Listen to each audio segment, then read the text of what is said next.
Assalamualaikum warahmatullahi wabarakatuh. Alhamdulillahil barril jawadil ladzi jallas ni'amuhu 'anil ihsani bil a'dadil man bil lutfi wal irsyadi al hadi ila sabilir rasyad al muwaffiqi li tafaqquhi fid dini man laqakum bihi waqtarahu minal ibadi ahmaduhu ablagha hamdi wa akmaluhu wa azkahu wa ashmaluhu wa asyhadu an la ilaha illallah wahidul ghaffar wa asyhadu anna muhammadan abduhu wa rasuluhu mustafa mukhtar sallallahu alaihi wasallam wa zadahu fadlan wa syarafa ladai amma ba'du. Allahumma rabbi syrah li sadri wa yassir li amri wa hlul 'uqdatam min lisani yafqahu qawli. La haula wa la quwwata illa billahil aliyyil. Ibu bapak hadirin kaum muslimin jamaah Musallal Huda yang saya hormati dan Allah muliakan. Pertama tentunya jangan sampai lupa kita selalu memanjatkan puja dan puji serta syukur kita kehadirat Allah Subhanahu wa taala. Alhamdulillah kita semua bisa berkumpul bersama karena hakikat Allah Subhanahu wa taala. Jujur kita sebagai manusia tidak bisa apa-apa, tidak ada daya, tidak ada upaya, gak bisa ngapa-ngapain kalau tanpa dengan pertolongan Allah Subhanahu wa taala. Makanya setiap beres salat kita alhamdulillah mengucapkan alhamdulillah, bersyukur kepada Allah. Karena memang tugas kita di alam dunia ini yaitu bersyukur. Salat termasuknya bersyukur, puasa bersyukur termasuknya, kemudian zakat bersyukur, haji dan umrah bersyukur. Ini berjamaah kumpul ngaji taklim bareng seperti ini namanya bersyukur atas segala nikmat-nikmat yang Allah berikan kepada kita. Nah, itulah bersyukur, tugas kita itu di alam dunia, selalu bersyukur dan bersyukur. Nah, kemudian bersyukur itu ada dengan secara qaulun, ada dengan secara fi'lun. Qaulun ucapan, minimal kita mengucapkan alhamdulillah. Fi'lun dengan perbuatan, perbuatan gerak anggota tubuh kita. Nah, itu nanda bertanda ciri bahwa kita itu bersyukur kepada Allah Subhanahu wa taala. Geraknya badan kita, duduk di tempat yang mulia ini adalah merupakan syukur kita kepada Allah Subhanahu wa taala, dan mudah-mudahan syukur kita diterima oleh Allah Subhanahu wa taala. Salawat beriring salam tentunya kepada panutan alam Nabi kita tercinta, Nabi besar Nabi Muhammad sallallahu alaihi wasallam. Tak lupa kepada para keluarganya, para sahabatnya, para tabi'in tabi'atnya, umum kepada umat-umatnya, bil khusus kita semua yang hadir di tempat yang mulia ini. Mudah-mudahan mendapatkan syafaat dari Nabi Muhammad kelak nanti di akhirat. Amin ya Allah ya rabbal alamin. Nah, hadirin kaum muslimin rahimakumullah, dalam pelaksanaan ibadah kita, ibadah kita itu ada yang tidak diterima, ada yang tidak diterima, ada yang jadi, ada yang diterima. Berarti ada 3 ya. Coba kita telusuri aja. Kita telusuri aja. Mana ibadah yang tidak jadi? Berarti ibadah yang tidak jadi itu sholat mah sholat, puasa mah puasa, zakat mah zakat, haji dan umroh dilaksanakan. Mana kok bisa disebut tidak jadi? Yaitu ibadah yang tidak didasari, disertai dengan ilmunya. Tidak sedikit kok banyak yang melaksanakan sholat, umumnya yang melaksanakan ibadah yang tidak jadi, yaitu yang ibadah cuma ikut-ikutan saja. ibadah yang tidak disertai dengan ilmunya itu jelas tidak sesuai dengan rukun syaratnya. Wudhu mah wudhu, sholat mah sholat, ada kayak seperti itu. Kemudian dalam keadaan situasi dan kondisi seperti ini, pengajian banyak, pusat bejibun di mana-mana misalnya, waktu ada kuat bisa melaksanakan ngaji misalnya, ngaji gak mau, nanya gak mau, cuman merasa cukup dengan ilmu yang ada, ikut-ikutan saja tanpa dengan ilmunya, maka ibadah seperti itu tidak jadi. Kan jelas amalu mardudatun la tuqbalu, amalnya ditolak, tidak akan diterima sama Allah. Nah kemudian yang keduanya ada ibadah yang jadi. Ibadah yang jadi itu kita sholat, kita zakat, kita puasa, kita haji dan umroh jadi. Apa dasarnya? Karena tahu ilmunya. Syarat rukunnya, pembatalannya wudhu, syarat rukunnya, pembatalannya sholat, kemudian di puasanya, di zakatnya, di haji dan umrohnya, syarat rukun dan pembatalannya pun tahu. Nah itu jadi, dengan kata lain salah melaksanakan ibadahnya. Tapi belum tentu diterima. Sholat kita misalnya wudhunya benar, syarat rukunnya dipakai, tahu ilmunya. Kemudian puasa kita atau sholat kita syarat rukunnya benar, sesuai dengan fikihnya. Tapi mohon maaf belum tentu diterima. Itu ada yang ibadah seperti itu.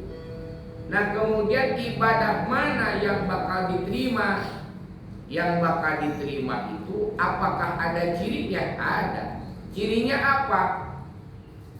Setelah pelaksanaan ibadah ada asarnya, ada tapaknya. Kemana? Yaitu dalam kehidupan sehari-harinya pun beda. Orang yang ibadahnya diterima sama Allah Subhanahu wa ta'ala berubah akhlaknya juga.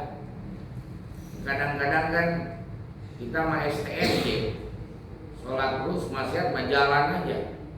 Ya enggak? STMJ kita mah sholat terus maksiat jalan aja terus. Wudhu mah wudhu, ngomongin orang mah jalan aja.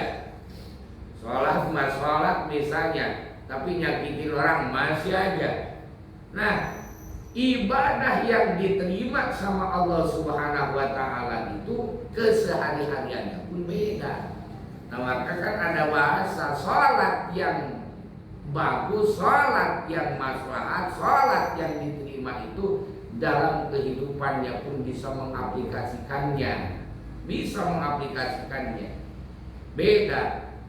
Setelah melaksanakan sholat sama tetangga, saudara rapi, akhlaknya berubah, gak suka ngomongin orang, gak ada iri dengki, gak ada sama sekali, gak banyak ngomong, lebih banyak diam aja.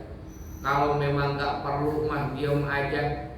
Terus mendingan baca istighfar, mendingan baca sholawat, tasbih. Itu sholat ibadah yang diterima sama Allah Subhanahu wa ta'ala. Ada cirinya hadirin kaum muslimin. Bahkan jangankan seperti itu, umur kita saja hadirin kaum muslimin, barokah dan enggaknya umur kita bisa dibedakan. Ada cirinya. Mana umur kita yang barokah? Yaitu selama hidupnya itu selalu dipakai dalam hal yang bermanfaat, rajin untuk melaksanakan ibadah. Itu adalah umur yang barokah. Harta yang barokah pun ketahuan. Harta yang barokah itu ketahuan hadirin kaum muslimin. Mana yang harta yang barokah? Lebih banyak dipakai sedekah. Sedekah buat siapa? Untuk sarana ibadah, jompo-jompo tua, anak-anak yatim, orang yang tidak mampu. Nah itu lebih ngarahnya ke situ. Oh saya juga suka sedekah, sedekahnya tapi kebiduan katanya. Tidak lagi. Sedekah kebiduan. Allah, itu hadirin kaum muslimin rahimakumullah. Itu harta yang barokah itu begitu. Umur ketahuan, ibadah diterima dan enggaknya pun ketahuan. Lebih berubah akhlaknya, lebih berubah. Apalagi kan dalam sholat kita sehari-hari hadirin kaum muslimin harus benar-benar diperhatikan karena ada pembatalannya, ada syaratnya, ada rukunnya. Ketika kita misalnya melaksanakan sholat, Allahu Akbar, begitu lagi sholat ada butiran gula putih misalnya di dalam, tahu habis makan apa? Ada gula putih misalnya, digini-gini aja kegigit, manis, batal sholatnya hadirin kaum muslimin. Makanya ketika kita misalnya lagi puasa atau misalnya sebelum makan, wudhu lah, oh hebat. Kita mau makan kemudian wudhu dulu, hebat. Luar biasa. Kita bisa menghormati makanan yang mana makanan itu jelas. Kita mah tidak ada daya, tidak ada upaya, bersyukur nih Allah yang sudah memberikan. Makanya sunnah hukumnya sebelum makan itu kita punya wudhu. Kita baru-baru punya wudhu, bismillah juga kagak, langsung habak-habak aja makan. Misalnya sebelum sholat itu punya wudhu, kemudian makan dulu. Karena memang hadirin kaum muslimin posisi lapar, posisinya lapar perut, makanan sudah ada dihidangkan, lapar. Nah maka makan aja dulu daripada kita sholat mikirin makan. Benar gak? Lagi sholat Allahu Akbar, oh bismillah, lapar. Aneh. Mendingan apa daripada sholat mikirin makan, mendingan makan mikirin sholat. Sholat makan emang ada batalnya, nggak ada batalnya makan. Nah makruh hukumnya kalau kita nahan lapar, kalau memang jelas-jelas ada di depan mata kita sudah dihidangkan. Nah kemudian bahkan diantaranya kita nahan dari awal nahan pingin kentut. Dari awal nahan pingin kentut, makruh hukumnya. Duh sayang nih udah duduk, kemudian ditahan aja terus, sholat aja dulu lah. Jadi sholat sampai muka sampai berubah jadi merah, dari merah sampai hijau. Nahan-nahan, itu makruh hukumnya. Makruh, kalau mau kentut-kentutin aja. Apalagi kan kalau sudah sepuh ya, kadang-kadang penyakit B-nya ada. Penyakit B kalau udah sepuh itu kan beser ya, dikit-dikit kamar mandi, dikit-dikit kamar mandi, ayo aja bolak-balik kamar mandi, dikit-dikit kentut lagi gitu kan. Ayo ditahan-tahan, udah keluarin aja semuanya, kemudian langsung melaksanakan sholat. Kalau ditahan-tahan makruh hukumnya. Itu harus diperhatikan hadirin kaum muslimin. Kemudian ketika kita dalam sholat itu, ketika dalam sholat misalnya tengah tengok, kan sunnahnya itu kita dalam sholat mata ini lihatkan ke tempat sujud. Ketika sholat itu lihatkan ke tempat sujud, matain. Kalau misalnya kita lagi sholat gini aja tuh, ayo aja matanya larak diri sana sini, itu makruh hukumnya. Apalagi kalau misalnya disertai dengan mukanya. Tadi kan baru matanya doang ya, baru matanya. Tapi biasanya ibu-ibu datang ke pengajian mata begini aja. Mana nih yang harus gua empat nih? Makan. liriknya kerudungnya bagus juga tuh. Ayo aja lirik baru itu gamisnya bagus. Artinya ngomong atau gua juga lu kredit gitu mah. Ayo aja ngomong. Terus sama mukanya jadi kaum muslimin lagi sholat begini pak, lagi sholat begini. Nengok. Itu makruh hukumnya, makruh sama. Tapi makruh hukumnya. Makanya kalau lagi udah fokus aja kalau lagi sholat mah. Lagian mau ngapain sih tuh nengok? Nyari apa? Kadang-kadang itu penyakit keponya tinggi. Lagi sholat mau aja tuh tengok begini aja. Apalagi lagi sholat sendiri pak ya. Ada ya lagi sholat sendiri Allah isanya kemalaman. Udah keretak aja.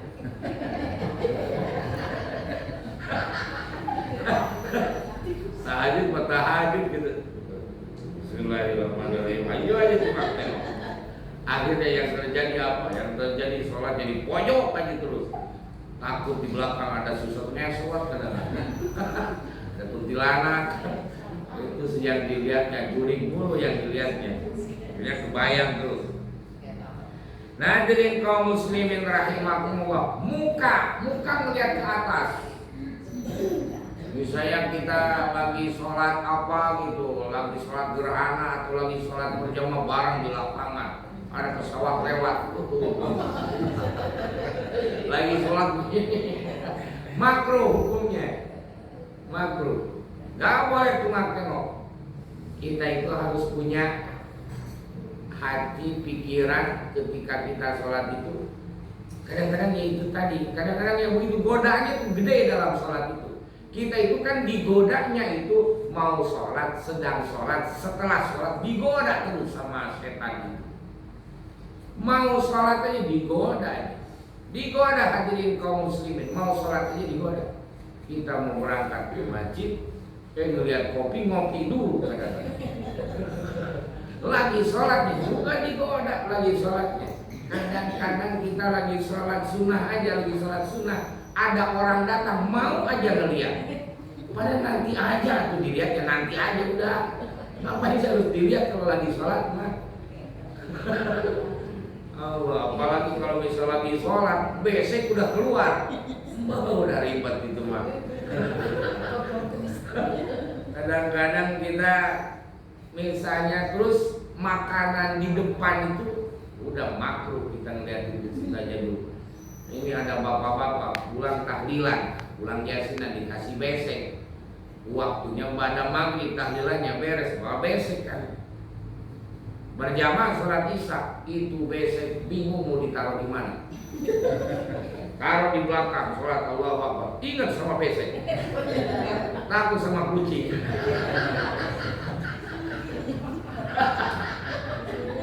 Allah kali. Akhirnya batalin lagi sholatnya. Oh haram membatalin sholat, sebenarnya haram. Gak boleh membatalin sholat. Itu besek akhirnya ditaruh di depan. Allahu Akbar. Ada kucing ngoang masih aja khawatir. Akhirnya batalin lagi sholatnya. Udah set diambil dibuka makan aja dulu. Itu beres kalau itu udah. Allah ada aja banyak badannya hadirin kaum muslimin. Nah kemudian hadirin kaum muslimin rahimakumullah, karena dalam sholat misalnya makan sedikit apalagi banyak batal. Beda dengan puasa. Kalau puasa dasarnya lupa mau makan sebakul dua bakul juga puasa, tapi lupa itu enggak membatalkan puasa. Kalau dalam sholat mati mau banyak sedikit batal. Masa nggak nyadar sudah di sholat makan. Batal hadirin kaum muslimin. Juga yang harus diperhatikan hati-hati itu hadirin kaum muslimin rahimakumullah, nangis dalam sholat itu jangan. Kalau mau nangis udah nanti aja setelah sholatnya. Oh dari awal gua mau sholat lah, dalam sholat gua mau nangis lah, pokoknya mau nangis. Jangan sok-sokan, jangan soleh-solehaan lah. Kadang-kadang mau soleh-solehaan lah. Itu dalam sholat kenapa gak boleh nangis? Oh ingat apa ini? Kadang-kadang ingat masalah rumah tangga, paling ingatnya masalah duit, paling bukan ingat masalah dosa. Lagi sholat Allahu Akbar misalnya baca Fatihah.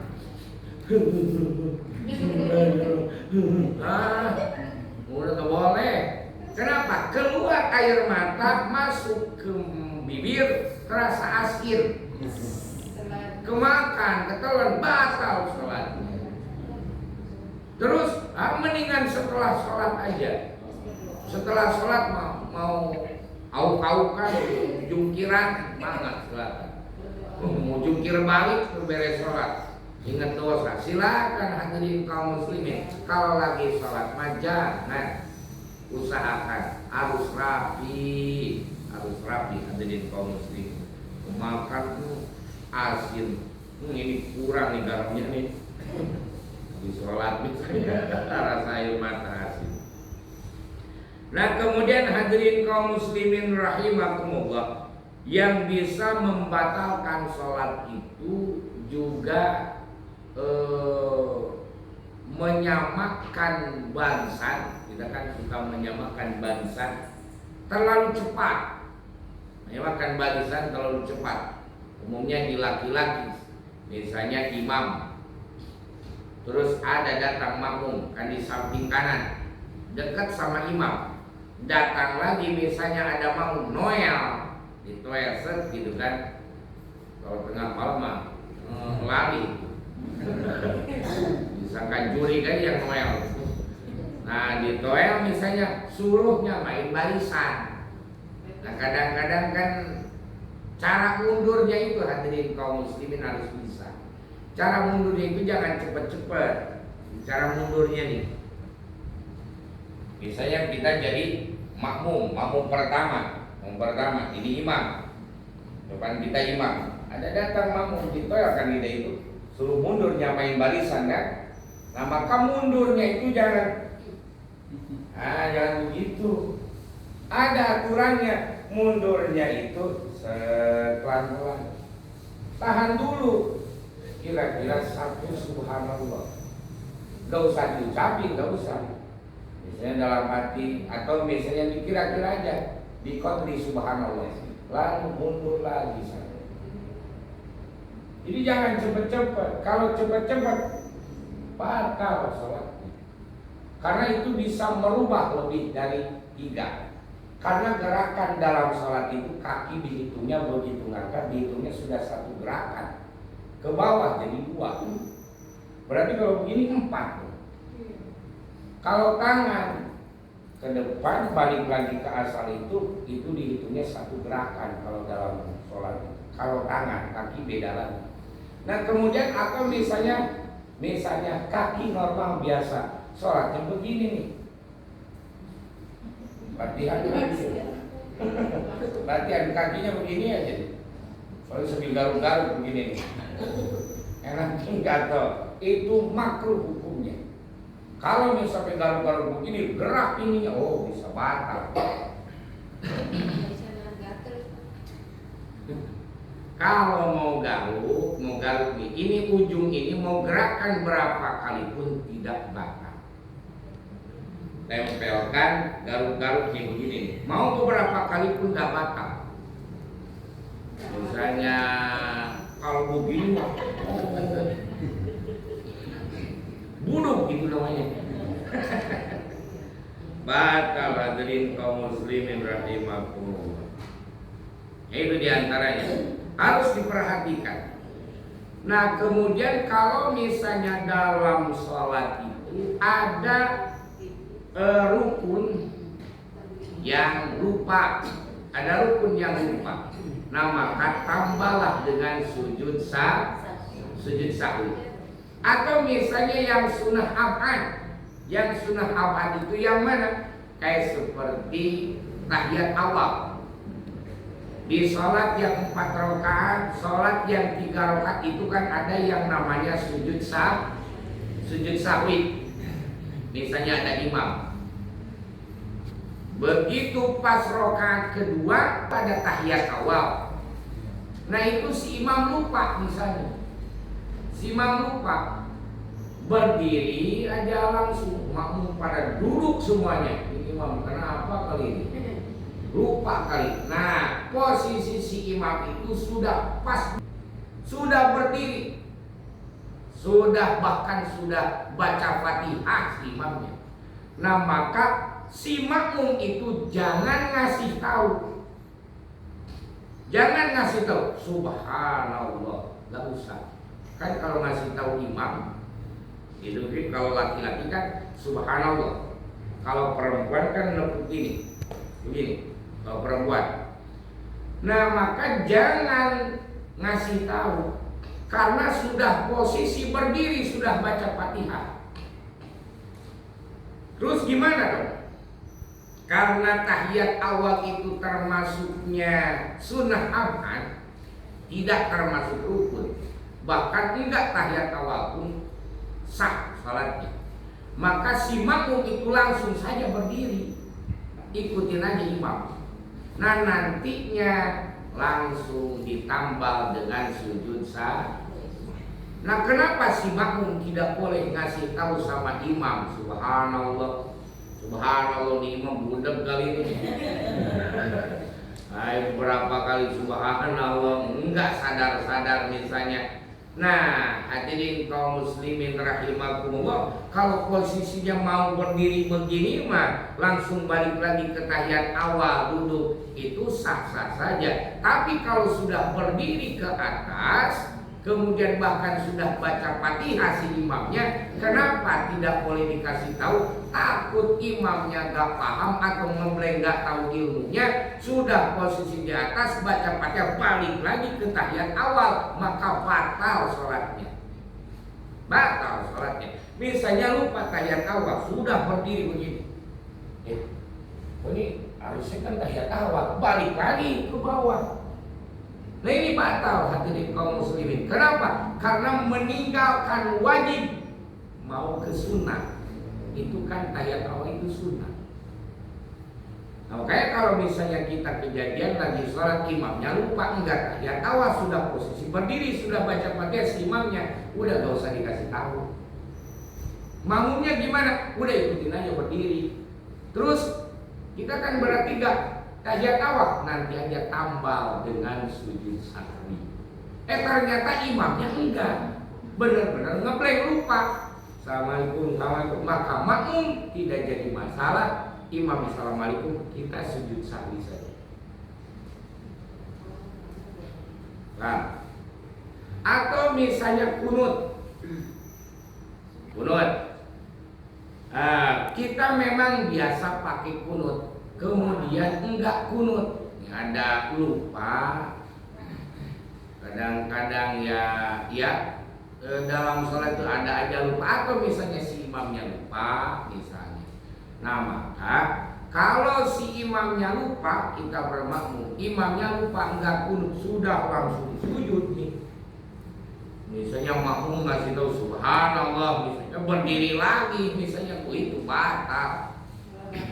Udah, kalau sudah sujud udah gak usah dikasih tahu. Takutnya si imamnya ngebleng atau gak tahu ilmunya atau gimana-gimananya si imam itu lagi beres sujud langsung berdiri lagi melaksanakan kunut, malah itu jadi batal. Kemudian si imam bagaimana? Udah ikutin saja. Karena kenapa? Karena kunut itu tidak termasuk rukun. Gitu. Terus gimana? Nanti ditambah sama sujud sahwi, itu yang pakai kunut. Yang nggak pakai kunut, memang awalnya nggak pakai kunut, nggak ada sujud sahwi. Sah sholat ya sah. Ya, makanya nggak usah ribut. Kadang-kadang ribut aja antara yang kunut sama yang nggak kunut. Ayo aja diributin. Yang nggak benar mah, yang nggak sholat, gitu benar mah. Makanya hadirin kaum muslimin, yang bikin pusing, yang bikin ribet itu bukan beda pendapat sebenarnya, tapi beda pendapatan. Ribet. Yang bikin pusing itu bukan bukan kurang darah, tapi kurang dana. Main kurang duit aja, aduh iya. Hadirin kaum muslimin rahimakumullah. Kemudian yang termasuk makruh dalam sholat itu,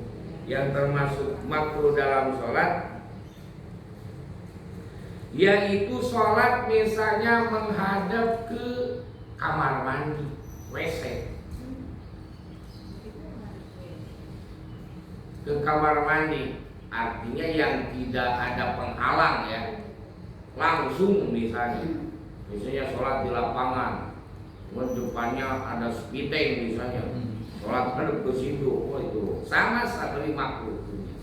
Atau misalnya di pinggir jalan, padahal ini bila hajatnya, kalau tanpa ada itu maksudnya tidak madarat, maksudnya tidak mepet waktu. Di waktu-waktu yang leluasa, di waktu-waktu yang biasa, ada pilihan kenapa sholat di situ. Pinggir jalan misalnya, padahal keburu mau sholat ke masjid juga.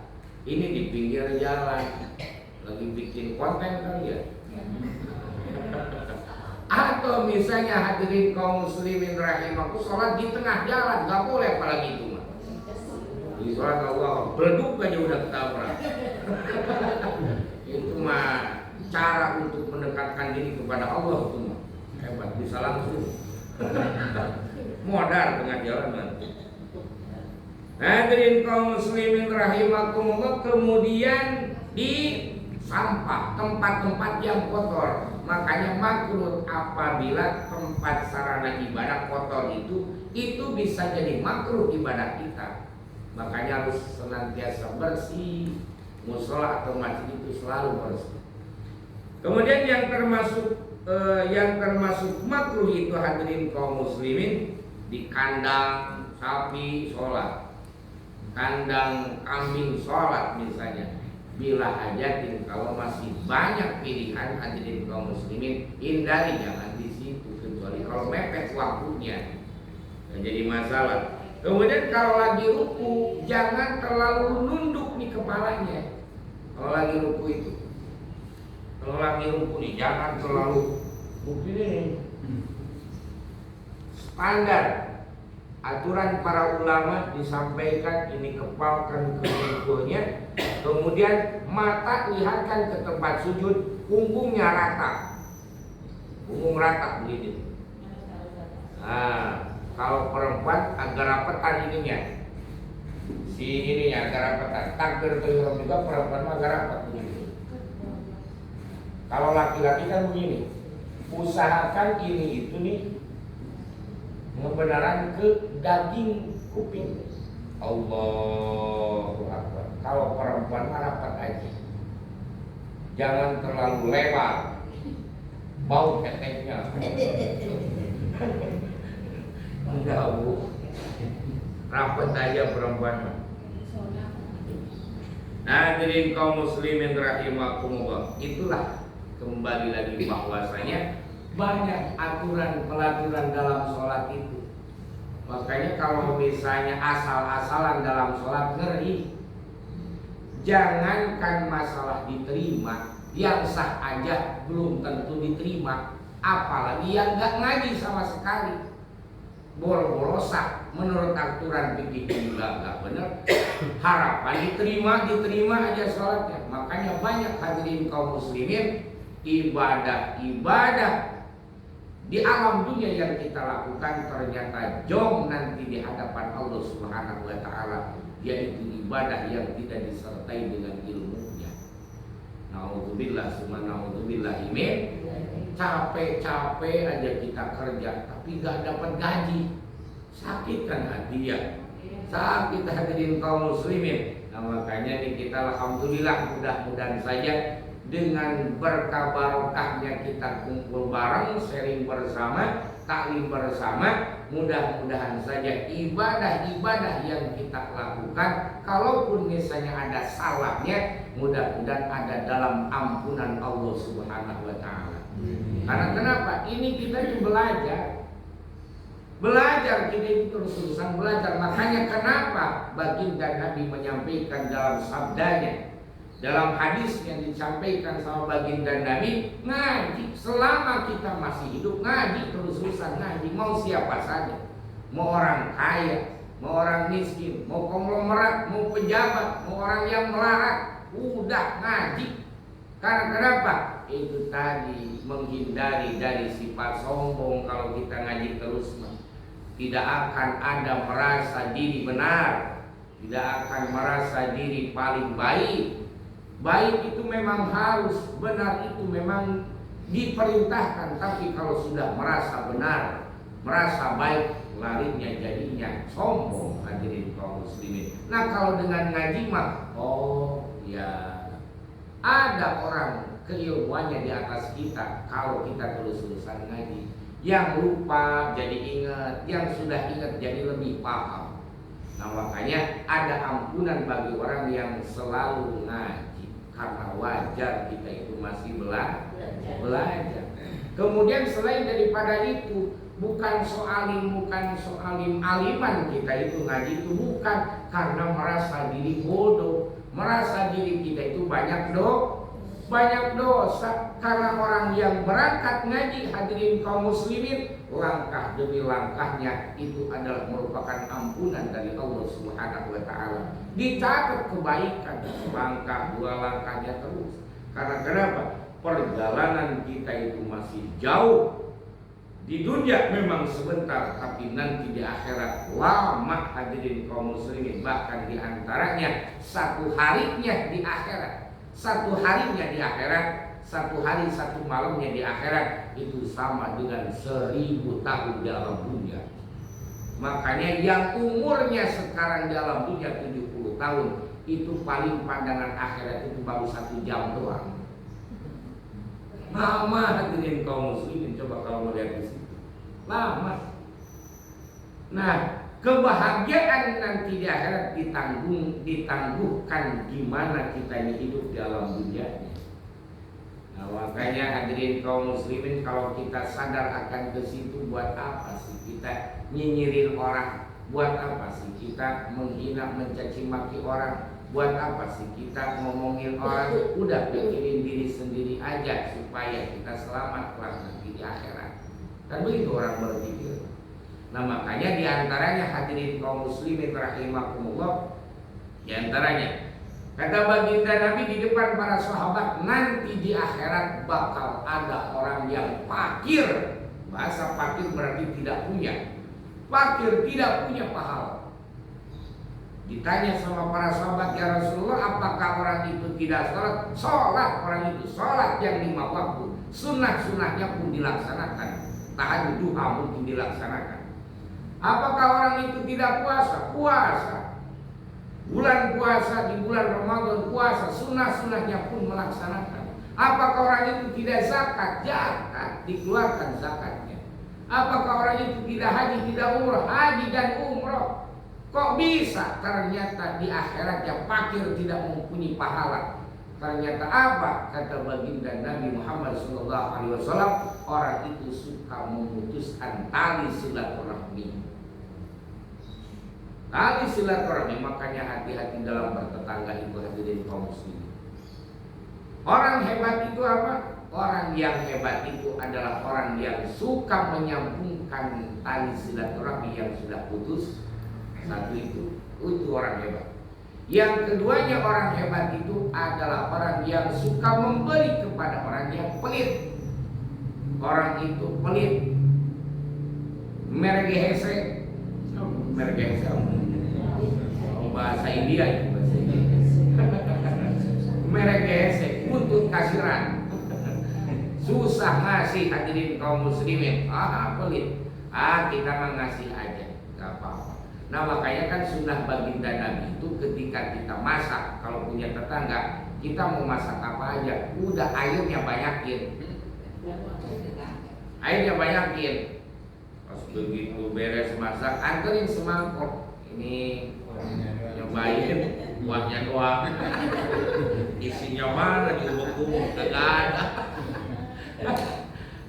Istilahnya begitu, hadirin kaum muslimin, saking kita harus rapi sama tetangga. Yang ketiganya, hadirin kaum muslimin, memaafkan orang yang sudah salah sama kita. Kita minta maaf mah gampang sebenarnya, tapi memaafkan orang yang sudah salah sama kita kan itu yang sulit. Nah, orang yang hebat itu adalah orang yang memaafkan kepada orang yang sudah bikin salah sama kita. Atau misalnya kita nih punya salah, terus kemudian kita minta maaf, misalnya orangnya enggak memaafkan kita, itu mah bodoh amat, terserah dia, yang penting kita sudah menyampaikan. Kan begitu, hadirin kaum muslimin, itu orang hebat. Oke, mudah-mudahan dengan barokah yang kita kumpul di tempat yang mulia ini, Allah Subhanahu wa taala menghujani barokahnya kepada kita, menghujani rahmatnya kepada kita, dan mudah-mudahan kita semua senantiasa Allah jadikan orang-orang yang bertakwa. Karena kan semuanya juga kita harus minta sama Allah, kita malah Allah quwwata illa billah, kita nggak bisa apa-apa, hadirin kaum muslimin, kalau tanpa dengan pertolongan Allah. Makanya mudah-mudahan kita semua Allah jadikan orang yang soleh-solehan, yang bisa melaksanakan ibadah dengan secara istiqomah, dan juga mudah-mudahan kita semua diaku umat oleh baginda Nabi Muhammad Sallallahu Alaihi Wasallam. Mungkin itu saja yang bisa disampaikan. Mudah-mudahan semuanya sehat walafiat, lancar dalam urusannya, urusan dunia, urusan akhirat, dan juga mudah-mudahan kita semua dikasih kesehatan, terus bisa beraktivitas yang didasari dengan karena Allah Subhanahu wa taala. Rabbana zalamna anfusana wa illam taghfir lana tarhamna lanakunanna minal khasirin. Rabbana la tuzigh qulubana ba'da idh hadaitana wa hab lana min ladunka rahmatan innaka antal wahhab. Rabbana atina fid dunya hasanah wa fil akhirati hasanah wa qina adzabannar. Wa sallallahu ala sayyidina Muhammadin nabiyyi wa ala alihi wasallam. Bifadli subhana rabbika rabbil izzati amma yasifun. Wa salamun alal mursalin walhamdulillahi rabbil alamin. Kurang dan lebihnya mohon maaf. Assalamualaikum warahmatullahi wabarakatuh.